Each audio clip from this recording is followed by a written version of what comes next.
in the men's side, we have 3 spots available with 7 surfers mathematically in competition and want those 3 spots. So it's going to be a day of both celebration and heartbreak. This is the end of the road right here. I think the most important thing is just being able to find a consistency out there in the lineup. Even if you have a 40-minute heat, that doesn't necessarily guarantee that you're going to have a lot of scoring opportunities. Here we go. Finds a pocket. Shion Crawford off the bottom, hooks off the top there.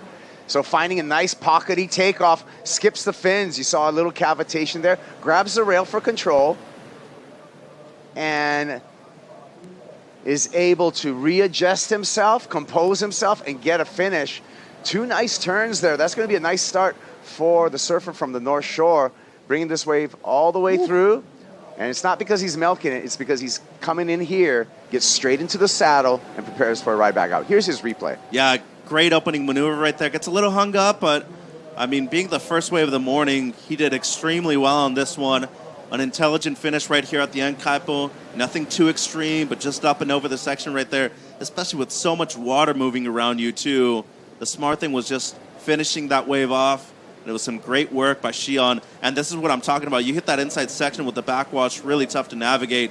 But that deep bottom turn, he even grabbed the rail slightly and just in the pocket. But look at how he has to do the double clutch coming out of it.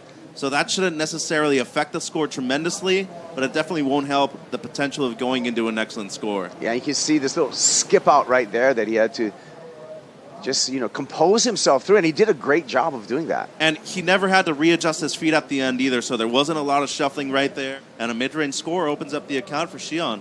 Yeah, 5-point ride. Jackson Baker, we turn our attention to here, and just the finishing of his ride. So he goes complete on his second ride. Just had a fractional score, an up and out earlier. That's not going to do anything in the scoreline, but this is going to be a significant score. Yeah. When the conditions get like this is a huge wave for Jacko.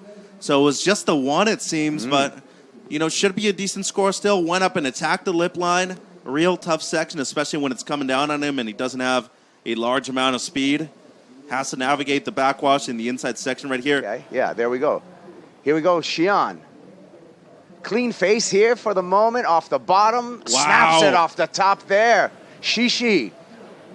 Shoveled water, is able to navigate that, keeps the fins in the water, showing some control there. Shion Crawford getting a nice backup. Nothing more here in the soup other than a ride in for the jet ski assist. That's an example of the near shore backwash. I can't believe this kid's 18 years old. He's 18. He's able to control his emotions and navigate through some real tough water out there right now. You kind of want to start to get busy. This is a massive wave and goes straight up in vertical. The precise attack of that turn right there from Shion was extreme.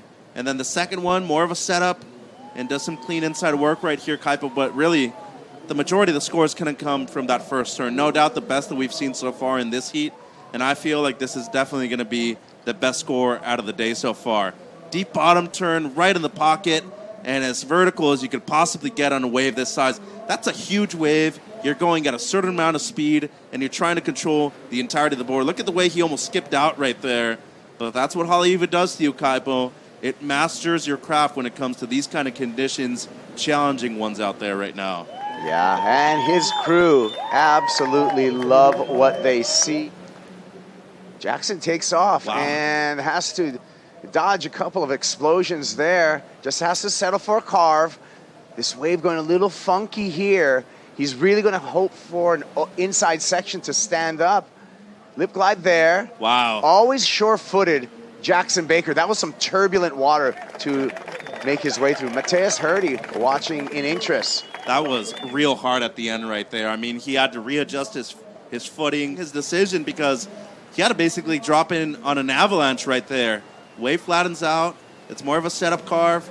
And then right here, I'm thinking to myself, okay, if you don't get one in, might as well just kick out. Somehow he's able to time the backwash as well as he could have. Was able to hit the lip line right there and even release the fins a little bit. No doubt going to be his best score. But look at how well he readjusted. It was a mid-face bottom turn, didn't go all the way to the bottom, but was just able to click the last section. Even got an airdrop too, Kaipo. critical stuff right there from Jacko. Hanging on with that convergence of water and the backwash and the bump. And I think even on the CT2, Joao Chianca gets his first win. He's number 4 in the world. So all it takes is really one win to get your momentum going, and next thing you know, you're a top 10 surfer. Everybody is trying to catch up to you and not the other way around. Yeah, and I think either way, he'll probably want to be surfing at Bowls and Haleiwa, Ali'i Beach Park to surf in those regional events that they have over there in Hawaii. Big wave here for Baker. Woo! Baby boy. Yeah, trying to sell that. We'll see. I don't know if he got anything before that. He's a 6.17. Got him a 3.17. This is what happened. And just the one again. Real tough section. And as you said right there, going to see if it's incomplete or not. But I feel like he rode out of it with control. I mean, turbulent water right there. Just to navigate the bottom turn. Hits the lip line. And another airdrop right there for Jackson Baker. So it seems to me like he did ride out in control right there.